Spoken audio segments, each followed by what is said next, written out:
Hello friends, कैसे हैं आप सब। सो नसीब स्टोरी में आप लोगों का फिर से स्वागत है। जैसा कि लास्ट पार्ट में आप लोगों ने सुना कि जय रश्मि और सृष्टि दोनों को वार्निंग देता है और सृष्टि का हाथ पकड़कर वहाँ से उसे बाहर निकाल देता है, मतलब अपने घर से गेट लॉक कर लेता है और रश्मि से आके कहता है तुम सुधर जाओ।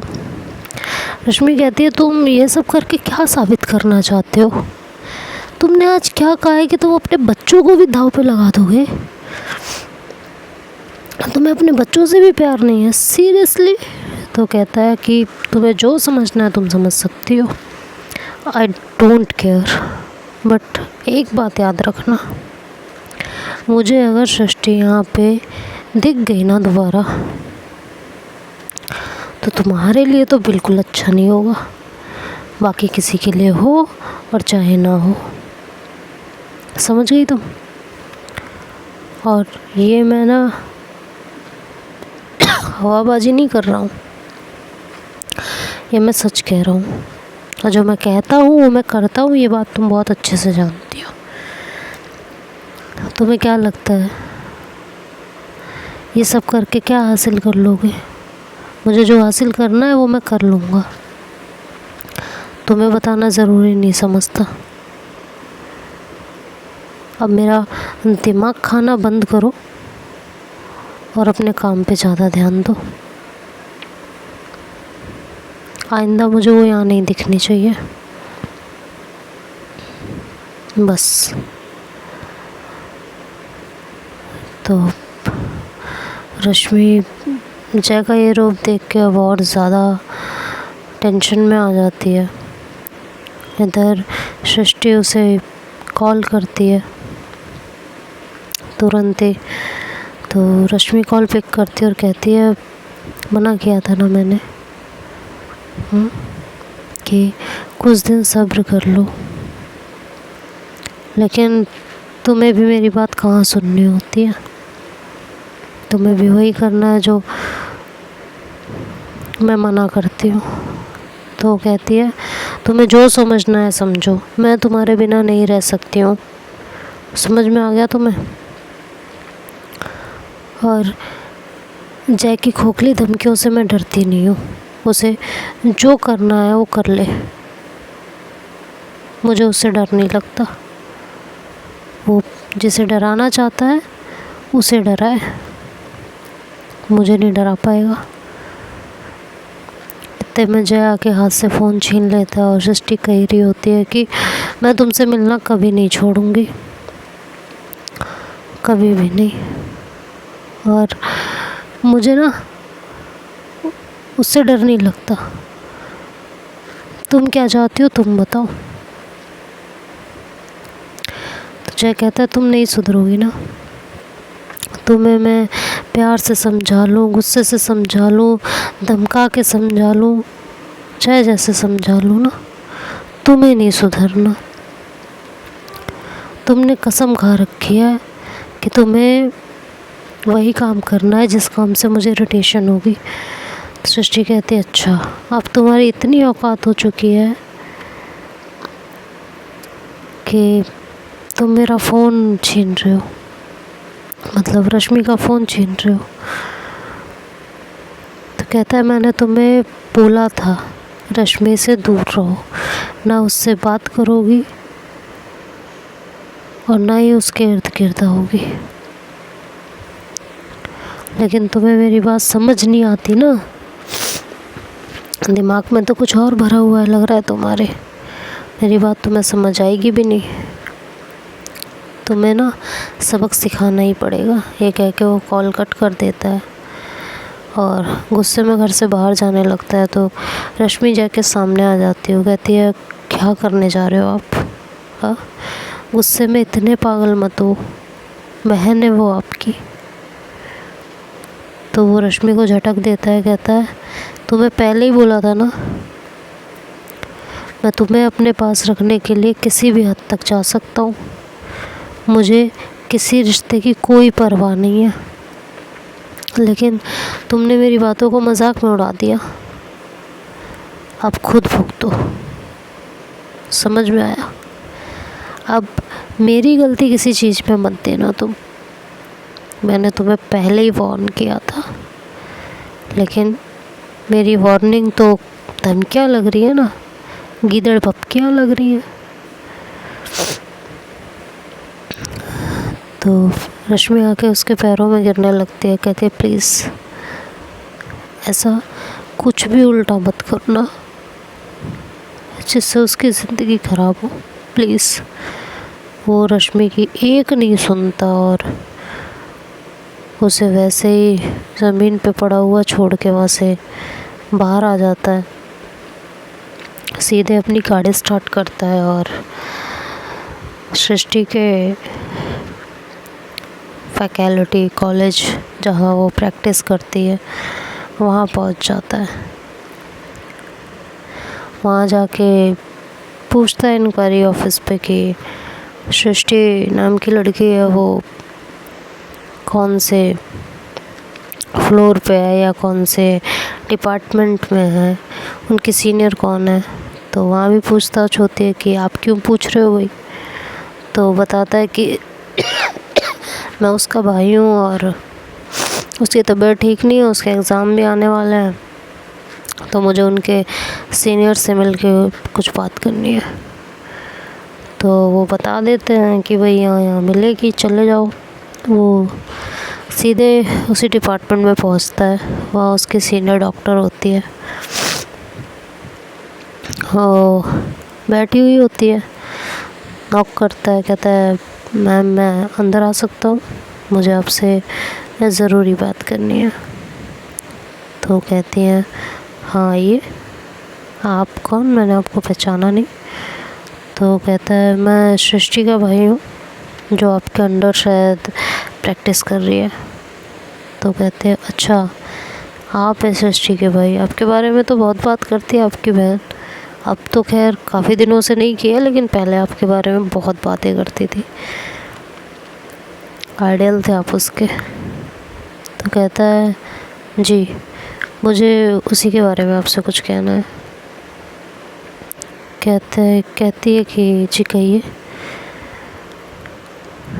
मैं ये कहना चाहता हूँ, आपने अपने ऑफिस में, अपने कॉलेज में लोगों को सिखाने के लिए कैसे कैसे लोगों को रखा हुआ है। कहती है मतलब, ये देखिए। वो वीडियो निकाल के वहाँ दिखा देता है। तो इससे बच्चों के ऊपर क्या इफ़ेक्ट पड़ेगा ये मुझसे बेहतर आप जानती हैं, और ऐसे लोगों को रखा हुआ है आपने। पीछे सृष्टि की कोई फ्रेंड अंदर आ रही होती है तो वो भी वो बातें सुन लेती है। उसकी जो सीनियर डॉक्टर होती है वो उसके भाई को देखते और कहती है आप भाई हैं ना उसके। कहते जी भाई हूँ, लेकिन क्या करूँ, मैं आपसे इसीलिए बात करने आया हूँ कि सृष्टि को क्या हुआ है, कोई मेंटल प्रॉब्लम है, ये क्या है ये।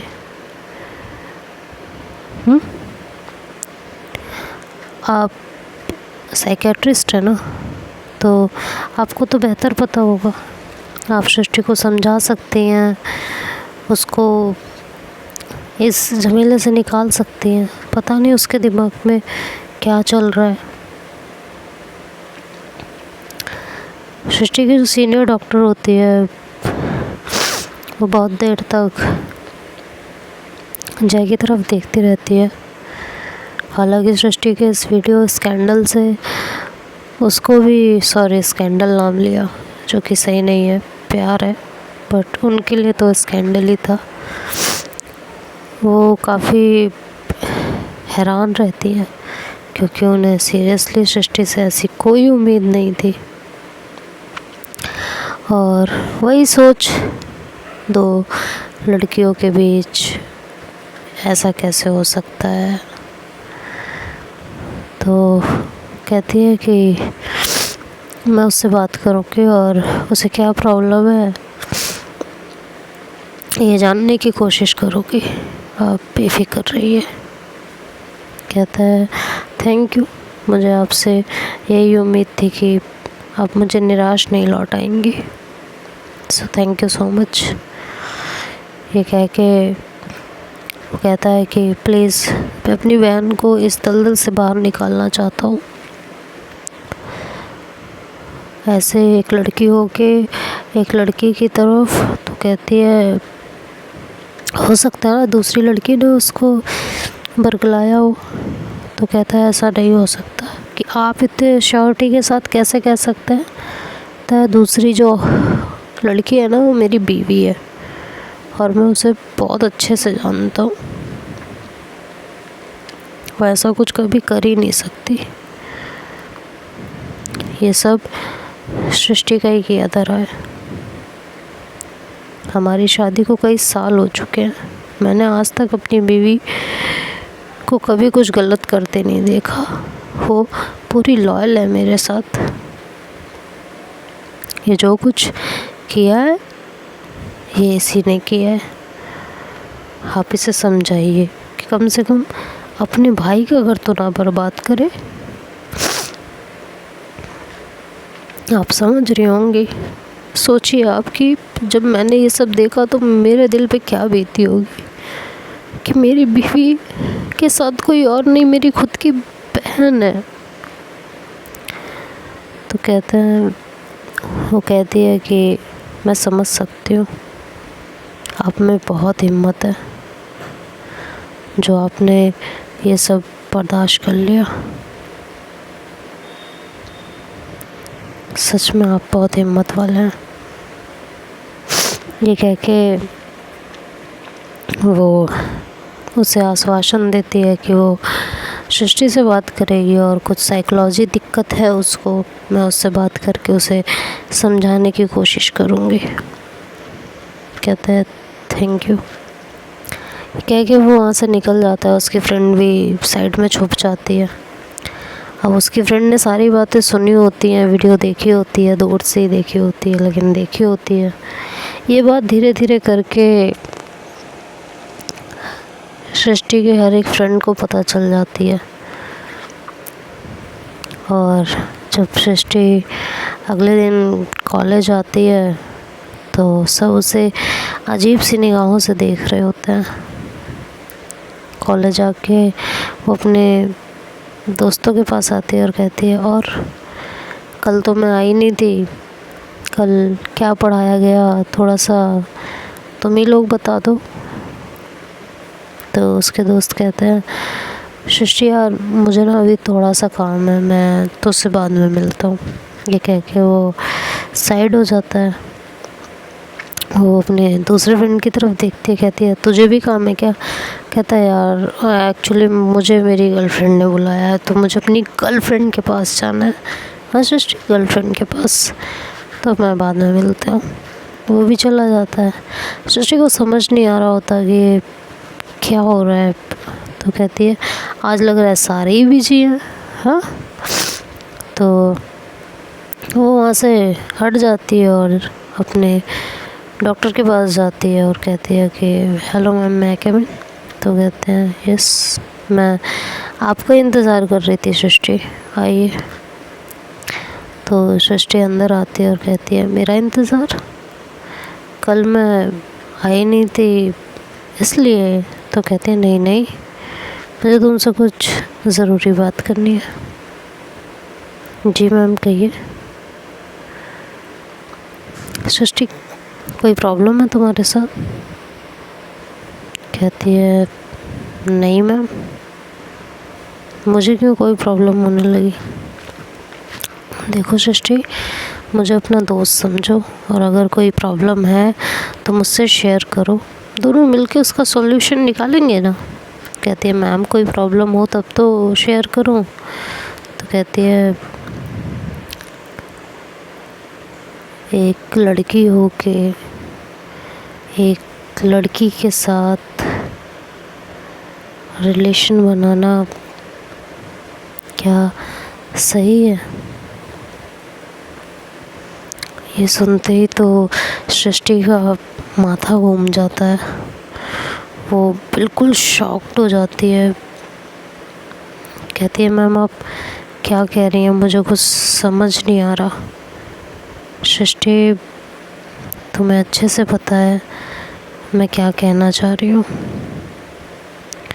बहुत अच्छे से पता है ना। तो क्या बात है, मुझसे बात शेयर करो। ये एक्सपेरिमेंटल है, कुछ नया देख रही हो, लोगों के मानसिकता के बारे में पढ़ने की कोशिश कर रही हो, या क्या है? या फिर अपने पर्सनल एक्सपीरियंस के लिए ये सब किया है? तो सृष्टि कहती है, मैम आपको ये बात किसने बताई है? आपके भैया जी आए थे, उन्होंने बताई है। अब तो सृष्टि का मूड और ख़राब हो जाता है, और वो ये भी जान जाती है कि अब मैं कितना भी छुपाऊंगी, वीडियो तो उसने दिखाई दी, अब कुछ होने वाला है नहीं। तो कहती है, मैम ऐसा कुछ नहीं है। तो कहती है, वीडियो देखी है मैंने, झूठ मत बोलो, क्या चल रहा है दिमाग में, मैं तुम्हारी हेल्प करूँगी ना। देखो ये सब सही चीज़ें तो नहीं है, ये आपको भी पता है ना बेटा, बिल्कुल भी सही नहीं है, इससे तो कुछ होने वाला नहीं है, ये तो प्रकृति के नियम के खिलाफ है। तो कहती है, मैम देखिए आप ऐसी बातें कर रही हैं, हाँ क्या प्रकृति के नियम के खिलाफ है? ऐसा क्या हो गया जो प्रकृति के नियम के खिलाफ हो गया? मैंने पर्सनल एक्सपीरियंस किया है या क्या किया है वो मेरी प्रॉब्लम है, बट अगर मेरी जगह कोई और लड़की हो और ऐसा कुछ कर रही हो तो इसमें बुराई क्या है? मुझे बस ये समझना है, नथिंग एल्स, कि बुराई क्या है। मुझे तो इसमें कोई बुराई नज़र नहीं आती, बताइए आपको क्यों आ रही है? कहते हैं, सच में तुम्हें इसके अंदर कोई बुराई नज़र नहीं आती? कहते हैं, नहीं मैम। और कौन सी बुराई नज़र आनी चाहिए मुझे? जिस तरह आपको एक आदमी पसंद है उसी तरह मुझे या किसी और को एक लड़की पसंद होगी, है ना। तो इसमें बुराई वाली बात क्या है? कहती, बेटा ये गलत है, चाहे तुम हो चाहे कोई और, ये एक बीमारी है, बस एक साइकोलॉजिकल प्रॉब्लम है। जब हम टीवी में या इंटरनेट पे ये सारी चीज़ें ज़्यादातर देखते रहते हैं तो दिमाग में वही ख्याल आने लगते हैं। कहती, मैम पहली बात तो टीवी पे ये सारी चीज़ें दिखाई नहीं जाती, हमारा देश अभी इतना लिबरल नहीं हुआ है। दूसरी चीज़, इंटरनेट पे देख के कोई इस हद तक नहीं जाएगा। तो कहती है, तुम मानो या ना मानो। कहती है, मैम प्लीज़ ये मेरी पर्सनल लाइफ है और इस पे आपको बोलने का कोई हक नहीं है। ये बात तो अब टीचर को भी चुभ जाती है कि मैं तो भाई इसे प्यार से समझाने की कोशिश कर रही हूँ, ये अलग ही तान में। कहती है कि ये सब छोड़ो और अपने सिर्फ करियर पे ध्यान दो, आइंदा मुझे इस तरह की कोई कंप्लेन मिली तो तुम्हारे करियर के लिए अच्छा नहीं होगा। कहती है, जी मैम। वो इतना कह के और चुप हो जाती है। उसे आज अपने भाई पे बहुत ज़्यादा गुस्सा आ रहा होता है। वो वहाँ से बाहर निकलती है और अपने जो रूम, मतलब एक कैबिन मिला होता है इन्हें सामान वामान रखने के लिए, उधर आती है। तो वहाँ इसके दोस्त वगैरह होते हैं, तो ये आके अपने दोस्तों के पास जैसे खड़ी होती है वहाँ से सब धीरे धीरे हटने लगते हैं। इसे बहुत अजीब लगता है, और अजीब लगने वाली तो बात ही है, जब तुम पूरे ग्रुप की जान हो, सब तुम्हारे इर्द गिर्द रहा हो हमेशा से, और सडन कोई तुम्हें इस तरह इग्नोर करने लगे तो तकलीफ़ तो होती है, नो डाउट। अब उसे परेशानी हो रही होती है तो वो अपने दोस्तों का पास जाती है। एक ग्रुप वहाँ खड़ा होता है, मतलब वहाँ जा रही होती है, तो कॉलेज के कई लड़के लड़कियाँ सृष्टि की तरफ देखते हैं और बातें बनाने लगते, कहते हैं देखो ये वही है, वही जिसका अफेयर लड़की से चल रहा है। अच्छा, लड़कियाँ आपस में करती क्या होंगी यार? अरे छोड़ यार, छी, तू कैसी बातें कर रही है, मुझे तो समझ ही नहीं आ रहा। मैं तो इसे पता नहीं क्या ही समझती थी और ये क्या ही निकली। इतनी ब्राइट स्टूडेंट थी और इस तरह की हरकतें, छी यार, ऐसे तो दूर ही रहो, कहीं हमें भी ना हो जाए ये सब। मतलब लाइक अजीब ही तरीके से बिहेवियर। तो अब आगे क्या होगा ये तो नेक्स्ट पार्ट में सुनेंगे। तब तक के लिए बाय बाय, टेक केयर।